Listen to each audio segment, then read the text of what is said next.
रेशम कर धागा ये प्यार कर डोर है। भैया बहन कर ये तो पावन तिहार है। लड्डू सुगंधी चंदन खुशियाँ कर बाहर है। रक्षा बंधन कर बधाई सबके अपार है।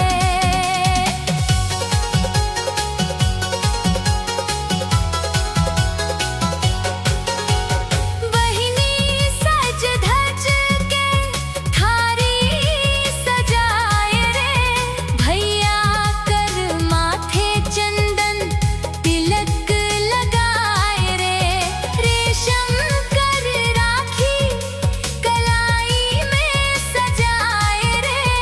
भैया बहिनी के रिश्ता सदा मुस्काए रे। रेशम कर धागा ये प्यार कर डोर है। भैया बहन कर ये तो पावन तिहार है।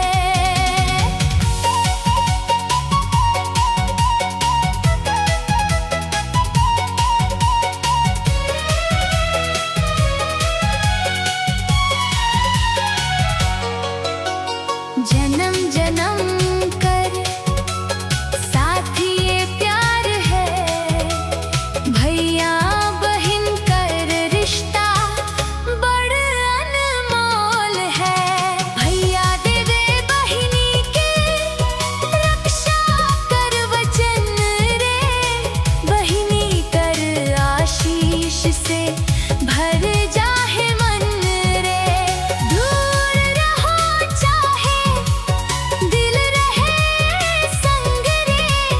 प्यार कर बंधन रहे सदा मजबूत रंग रे। लड्डू सुगंधी चंदन खुशियाँ कर बाहर है। रक्षा बंधन कर बधाई सबके अपार है। घर आंगन गूंजे खुशियाँ पार है। भैया बहन कर प्रेम सदा